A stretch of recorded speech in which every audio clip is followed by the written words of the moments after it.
All right. We're here today because I need you to start with your name. I'm sorry. First and last, Yep. spelled and all that good stuff. My name is Commissioner Randall White, Randall White, White. Sunday Love, SUNDAY, LOVE. And your daughter? Zaria Love, AZARIAHLOVE. How old are you, Azari?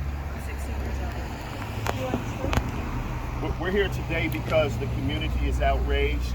A few years ago, they closed one of our community schools without listening to the concerns of our parents and concerns of the stakeholders and community members. We told them that the action plan that they had to remove a school from our community would hurt this area, and this is the outcome today. There has been multiple fights. Last year, about 100 and so. This year, close to 30 in school just started. We have parents here, community members, and we're saying enough is enough. We're making a declaration to this school board and our South Suburban community that we're speaking truth to power, and we want our elected officials, those that we put in office, to listen to our concerns. We're not going to lose a child. It takes one life, and then they'll return phone calls. So we need you guys' help. We need the community to voice their concerns, write in, send emails, and we're here today just for that cause. Ms. Love? Last week, unfortunately, my daughter, a battery was committed against her. She was attacked and hit in the face with a laptop during school. And it's so disheartening because we send our kids to school to get an education. And then when we drop them off at school, I got to post up in the parking lot just in case something happens to her. You know, she's very scared over there. It's not what a lot of people perceive this school to be. It's dangerous there. And something needs to be done because the way things are happening these days, you know, somebody's going to end up getting seriously hurt. And unfortunately, my daughter was the one that got hurt. You know, and she shouldn't be going to school getting hit in the face with a laptop and getting attacked. So, you know, I'm just, you know, really at all right now because I don't want to send her back there. You know, there's too much going on. And you got to worry about your kids getting attacked when they should be there getting an education. Miss Love, is your daughter willing to walk us through what happened to her? Just basically tell us your story and start from the beginning of what happened. What happened at school? Yeah. So I was leaving out class and Can you step a little closer to the mic? Please, you're soft spoken. Thank you. Thank you. so Go ahead. I was leaving out of class and the girl behind me, she pushed me to the side and I turned, I said, I was going out the door, you didn't have to push me. And then we got into like a verbal altercation and then she was getting closer to me, so the boys, a group of boys, they had came and like grabbed her up and held her back. And so when they let her go, she threw her Chromebook at me and it hit me in the head. And so I had, after that, she had charged at me and then we had to start getting into a fight. And I'm not a fighter, and it could really happen to anybody because I'm grade orientated.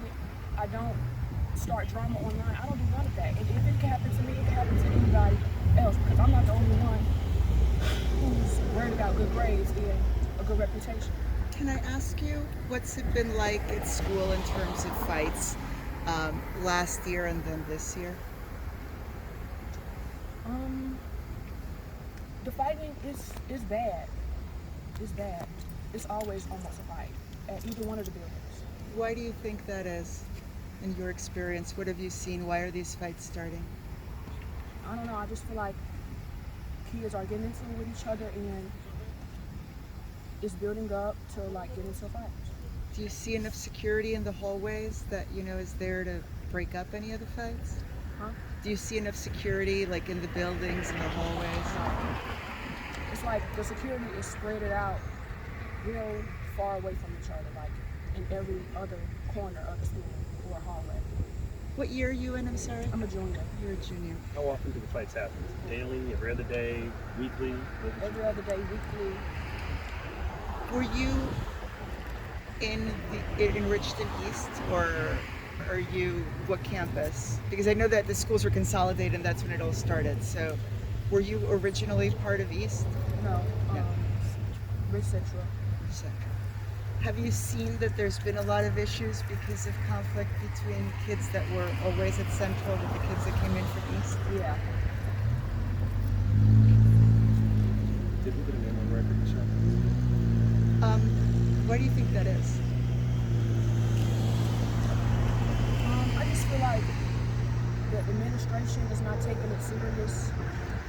And when they do take it serious, it's like they're treating us like prisoners, or like, it just gives like prisoner vibes. You say the laptop hit you in the face. What day was this again? This was Tuesday, last Tuesday. Tuesday last week. Did you have to go get checked, or are you okay? I'm okay. I had a lump right here, but it went away. Mom, what would you like to see?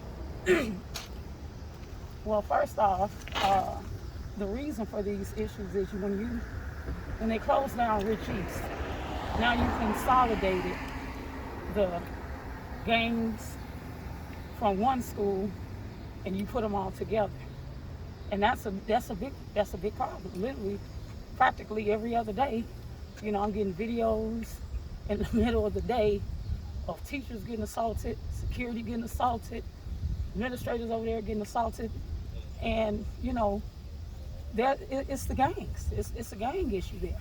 And then when you have people like my daughter, who's not a gang, she's a straight A student, getting attacked, and I have yet to hear back from the superintendent. I've been calling him all week, and he's failed to return my call. So. What was the initial response from the school after your daughter was in the fight or assaulted, however you want to describe it?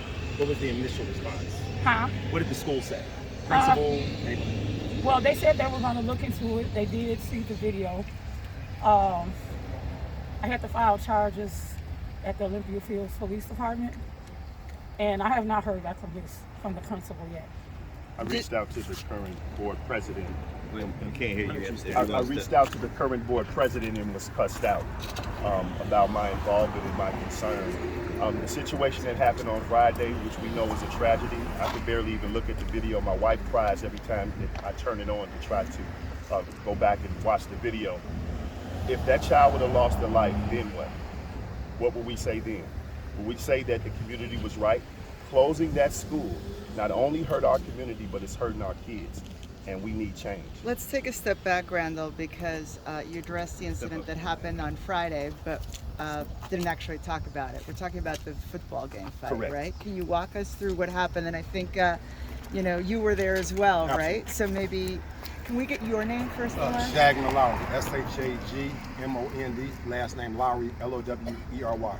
So Friday night, me and my son attended the football game. I came out and tested a photography lens, and we were there. At halftime of the game, I told my son, hey, I'll come back and get you. The game is kind of slow. I ended up leaving the game. I ended up coming back and getting him, meeting him at McDonald's. We got in the vehicle. We were driving home, and then my son's phone started blowing up. And he's like, Dad, they're fighting. So initially, he showed me the video of some of the fights, and I'm like, what is going on? We just left there. But what killed me with the situation, what hurt me in the situation, is that he was emotionless. It was like it didn't bother him. Everybody else it would bother, but he was just emotionless, and that's when I knew we got to get on our horse. With Mr. White right here, we got to go ahead and make a difference, and it all goes back to that Rich East situation because they turned a blind eye because they don't know our history. Let me ask you something, and just to play devil's advocate here and Okay. tell you what the school is telling me, so I'd like you to respond to that. Okay. What they're telling me is that the fight at the game, obviously it happened, but that it was cut, that there was security all over, and that within 30 seconds they got it under control. That's not true. If you see in the video lasts longer than 30 seconds, and it was parents that came over and tried to console that child that got hurt. It was understaffed. I spoke to the police department, and they were under the awareness that they were going to stop allowing people in. They put people in, packed everywhere. There were 10 fights that broke out that day. 3 of them ended up in kids getting detained. And so no, they're understaffed. Our hallways within the school are understaffed. We don't have enough security. They fired a security firm, brought in a private security firm, which I believe that's because it was some type of connection. They're not listening to anything that the community members have asked or have repeatedly begged them for help for. And the other thing I wanted to ask you again that the district is telling me is, and they acknowledge that obviously last year when the school started, there were a lot of issues with fights, but they claim that they've actually cut down on the amount of conflicts by about 60% and that they're in a much better position than they were last year. I don't know the numbers. I do know when I'm receiving phone calls and my daughter is afraid to go to school, I believe it's still a concern. I don't know the numbers or the mathematics of that, but I do know that someone's going to seriously get hurt if we don't do something and do something now. You Now, said there you've were been 10 s- fights on Friday. Were 10 those fights on within Friday. the school or just at the football game? Can you kind of break those down? At the football game. Oh, 10 fights at the There football was game. 10 fights at the football game. On Saturday, it ended up being another fight, I believe in Country Club Hills, that stirred from this. Today, the district was on lockdown or high alert because someone threatened that it was going to be a shooting from retaliation of this that's going on. It's a trickle effect that's continuing to hurt our community. Now, Randall, you also have then, your daughter is at Yes. which school? My daughter is at the Rich Central campus. She would have been at the Rich East campus. Okay. Just to, if for full disclosure, you're running for the school board, correct? Correct. What would you say of those who might say that, this is motivated by your run for the school board? Well, And- before I run for the school board, I'm a parent. And that's first and foremost. I have an obligation to make sure my son is safe. When my son comes home and tells me, hey, Dad, this went on at the school, that went on at the school, that's a problem. That's an issue. And then with me being an alumni, understanding that when you close Rich East down and you break this section up of the way they would do things and merge it with a new section, we're going to have conflict for years to come. So the current administration and the school board have to listen to the historians of the community. I'm a historian. Mr. White is a historian. We understand how this is going to play out. And that's why we're here now. So your daughter and your son would have been at Rich East. Correct. Have they personally had problems since the schools were consolidated? The lunch lines are too long. Part of the issue, the major. But in terms of being involved with having conflict, have either of them, been caught in the middle of that conflict between the schools, the populations being merged together? Yes. So what I was getting ready to add to, part of the merger, they had no plan. They had no consolidation plan. It's not just they closed Rich East, which we're very passionate about in the Park Forest community. They had no plan how to merge the students together. And so my daughter says the lunch lines are too long. She's missing lunch at times because it's too many kids packed into one small location. Right. And with our situation, we're involved with our children. So we champion our children already, but what about the kids that don't have us in their lives? What about the kid that has to go home by himself, latchkey kid, and he doesn't have a parent there? What is he supposed to do? We're there almost every day picking our children up. But like I say, the kids who don't have somebody, the guardian for them, they don't have anybody to reach out for them. Okay. Anything else that you'd like to add? We have another parent as well. Would you like to have something to say? Some of the situations that's been happening to her granddaughter. Well, my granddaughter goes to the South Campus. She's enrolled in my honors program and the ambassador program. The schools, I'm an alumni of Rich East. I've lived in Park Forest since 1965. I've seen a lot of shifts in the schools and the education system. I was around when 163 had to restructure some of their schools and had to close some. So I understand that sometimes you have to close a school no matter how much you want that school to stay open. But they have too many students put into these two buildings. They need to open up the other building. They were forewarned, not only people from the community, but the students that were going to the school said this is not going to work, it's going to be a problem. And I don't care how much security you put in these buildings, unless you've got one-on-one security, the way that everything is not structured, not organized, is going to be a problem. And why do we have to have our schools be a police state? Apologies, did we get your name at the beginning? Oh, I'm sorry. My name is Glennis Greening. Can you I live spell in that? Park Forest. Can you spell it for us? Glennis, as in Sam, Greening, Greening. And did you say you have grandchildren at the school? My granddaughter goes to South. Okay. My grandson graduated from East in 2000. I graduated class of 69. Okay. So long history with the school and the district. Yeah. Thank you so much. Thank you for sharing. Hello, Hi. my name is Terry Wilkerson. I have 3 children. at Spell Rich it, South. Terry. Terry, T-E-R-I. Last name Wilkerson, W-I-L-K-E-R-S-O-N. Step up to the mic now. I have 3 children at South. All of them would have been at East.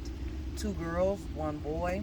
2 girls have been involved in incidences where they've been suspended. 1 was watching somebody get jumped, and she got jumped because she was standing there. I'm seeing a flawed system.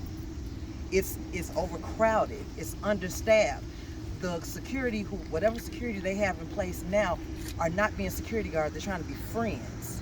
We can't be friends with the ones that we're supposed to supervise, the ones that we're supposed to be moving in and out. All three of my children were at the game Friday. I got there early just because I'm like, my children said come at 10:15. I said, yeah, okay. I came at 9:35. My daughter was calling me at 9:36 saying, Ma, can you please come on? It's a group of 20 girls standing there. It's about 10 security around them. Why aren't they breaking up this crowd? It's a lot going on and it's little being done. So that's my perspective. Open Rich East back up. You try to consolidate these kids, it's not working. It hasn't worked, and we're seeing the after effects of that, and it has to stop. We have to do something. If you close one school down, what was the option? There had to be something else. You didn't do anything else, and now it's like a project. Thank you. Thank you very much, Terry. Appreciate it. Thank you so much. Really appreciate Thank you guys. your We time. appreciate you guys.